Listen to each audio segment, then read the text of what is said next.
Di ba? At least pera ko nabalik sa akin. Tanga. Di ba? Kaya nga tanga eh. Kilala ho naman nila yan dyan. May pakana ng mga overpriced projects dyan. Sa may Cannon Road, ano ho, Marcos Highway. Ano ho yan? Supposed to be ano po siya? Anti-corruption siya. Daw.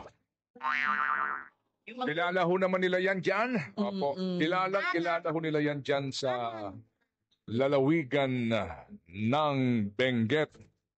Baguio. Sana itong mga ahensya tulad ng DPWH, ayusin nyo naman yung trabaho nyo. Nakakalungkot lang talagang napaka-consistent nyo. Consistently substandard ang mga trabaho. Kailangan daw magingay na tayo. Opo. Dahil palubog na po tayo. Yun ang sinasabi. Yung Cat's Eye ay 11,720 daw po ang isa, pero Yes. ang totoong presyo 1,800 lang. Correct. Opo, yung pong per square meter po, pagpapanig ka ng Baguio, particularly po sa mga mabubundok na lugar dyan, yung nakikita mong net, di ba? Yung iba ho dyan, parang lulubid, may bakal, and then may mga stud, may nakapako doon sa nakabaon. Rock Yung net. po yun. Sabi ho ni Mayor Benji, ang pinakamahal niya na uri ng ganon, 4,300. Pero meron pa siyang isa, yung basic 3,000. Pero ang singi lang po sa DPWH, 25,000 per square meter. Nakita ho ninyo. Yung pong mga rollers sa mga kurbada, bago ho nga yung kulay orange. Ang sabi po ni Mayor Benji, mga kapatid, ang totoong presyon lang po nito, i-round off muna sa $300 plus. So 20,000 ang bawat meter. Per meter. Opo. Pero, Dito ho, 121,000 per meter. hindi ba nakakahiya sa kanila yun? Ha? Hindi ba nakakahiya naman yung laki na yun, yung layo ng presyo, yung actual cost? Baka naman Hindi ba- baka lugi pa sila, ano ha? Ang naiisip ko, hindi ba nila naiisip na may Mayor Magalong na i-check yung actual cost? Sino nag-a-approve ng mga project? Ako mismo nakita ko. Ako, testigo ako mismo. Personal knowledge ko, nakita ko. Nilalabas yung project ng DPWH. Tapos ang nag-a-approve. Politiko nag-a-approve. Trabaho nila, gumawa ng batas. Bakit sila nag-a-approve? Bakit humihingi ng approval yung district engineer doon sa Conquista? Problema kasi diyan, kahit na may Mayor Magalong, wala din po ginagawa DPWH. Wala mismong ginagawa din po ang taong bayan. Yan ang nakakainis diyan, di ba? Kasi nga mapipikong ka lang eh. Kasi nga sisiraan ka. Ngayon, eto, di ba? Sa lahat ng mga sinabi po ni Mayor, eto na ho yung mga trolls. Agad nang babakbakan kaagad siya. Kaya ho tayo ganito, kasama po sila, yang mga taong yan, na mga tanga din. Kasi yung sweldo sa kanila, ninakaw din eh. Pero din po nila. Yan ang masakit sa bayan na to. Yung pinangnunuhol sa iyo, yung pinangbabayad sa iyo para sa pagboto mo sa kanila, yung sinusuhol sa iyo para manira ka ng kapwa mo, pera mo din. Siguro sabi ng tanga, di ba, at least pera ko nabalik sa akin. Tanga, di ba? Kaya nga tanga eh. Na ROI pa rin siya. Di ba? Tanga nga eh, di ba? Oo. Wala tayong magagawa. Sabi ho din ninyo, may mga bago ho ngayon definition dito po sa AKAP beneficiaries. At yun nga, interdepartment ito na approach sa pagtukoy. Gaano katagal bago ka makatukoy ng isang recipient na karapat-dapat dito? Gaano katagal po ang pag-aaral na kakailanganin bago ka makapagsabi na itong isang Pilipinong ito karapat-dapat tumanggap ng AKAP? Similar to AIC sa Manong Ted, yung turnaround time natin for the determination ng beneficiary kung siya ay eligible.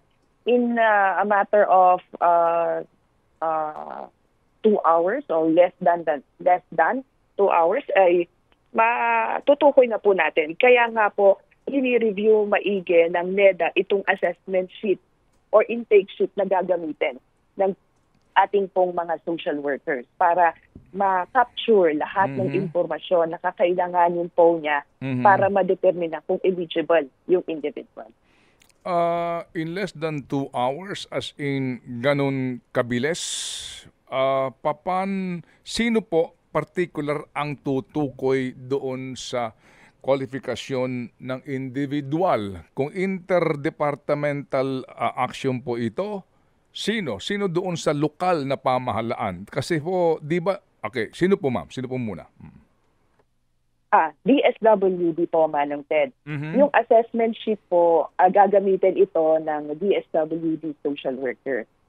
Kung kaya nga po nabanggit ko, Mhm. itong assessment sheet ay kasalukuyang nire-review ng NEDA para matiyak po na lahat ng impormasyon na kakailanganin ng social worker na mag-guide sa kanya to determine eligibility ay nasa form para po madali na lang. Sa interview, kinukuha na lang po yung informasyon tapos may checklist na lamang po dito. Halimbawa, doon sa client sector, chine-check mo na lang eh. Mhm. Yan. So, yun po yung role actually ni NEDA to really ensure that all information necessary for the study or assessment of the social worker are contained or captured through May this. may NEDA kayo on the ground kung ito po municipal social worker, may taga NEDA doon on the ground? Actually, Madam Ted, ito pong form will be reproduced and will be used by all our social workers. But before we reproduce this, ito po ay re-review na po ng NEDA. Okay. So basically po, sino ang maghahanda nung listahan? Sino ang maglalagay ng pangalan sa listahan na susuriin po ng DSWD at ng inyong katuwang para masiguro na karapat-dapat tumanggap ng AKAP yung tao? It's the DSWD social worker po, Madam Ted, ang kukuha at bubuo noong pong listahan na gagamitin natin para rin sa payroll. Kasi lahat naman po, Madam Ted, na pasok doon sa criteria, i-interviewin ng social worker. Gamit nga po itong intake or assessment sheet. Sige po. Sa dinami-dami po ng mga taong kapos ang kita, paano masasabi na sa isang barangay halimbawa na ito lamang 1, 2, 3, 4, 5 o 10 ang dapat tumanggap, yung iba hindi?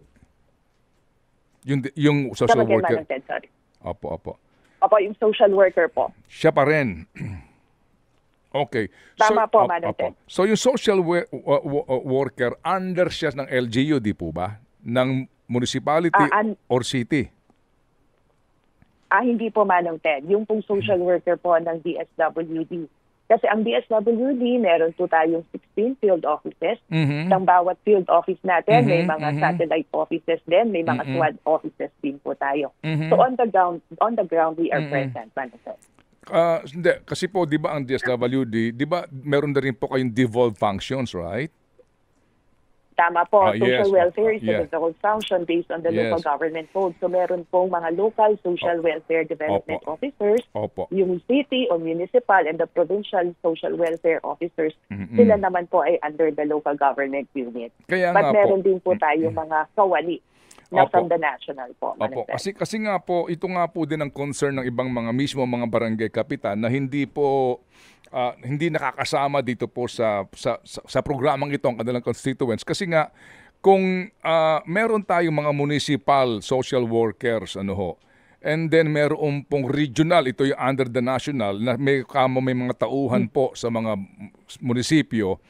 So ang tanong nga namin, sino ngayon ang magdidesisyon kasi po itong inyong panuntunan na ito basically kapos ang kita, 'di ba? Yung hindi ka man lang umaabot ngayon ng minimum, tinatamaan ka ng inflation. Basically ito po iyon eh. Kagaya din po ng dati, wala naman pong malaking kaibahan maliban lang dito sa mga idinagdag ninyo na mga binabanggit ninyo na ilang pang mga kondisyon. So, sino ang magdidesisyon kung sa isang barangay, 100 ang karapat-dapat tumanggap dito, pero ang pondo po ay nakalaan lamang para sa 50. Who will decide there? Ang DSWD po, Madam Ted, again, depende po kasi yan doon sa assessment ng social worker. Kasi sabi ko nga po, sa ating pong tanggapan, satellite office man yan o SWAT office, Okay. lahat po may walk-in man yan o referral, nagtutungo sila sa ating pong tanggapan. At isa-isa po na nagprepresenta ng mga documents at Okay. ini-interview ng social worker. Okay. At gamit nga po itong assessment or intake sheet, Okay. ikakalap natin lahat ng impormasyon. And Okay. from there, we will determine kung sino po yung makakatanggap ng Okay. tulong. So yung po bang sinasabi yung certification na yan ba yung certification of indigency? kung ano po certificate of employment po.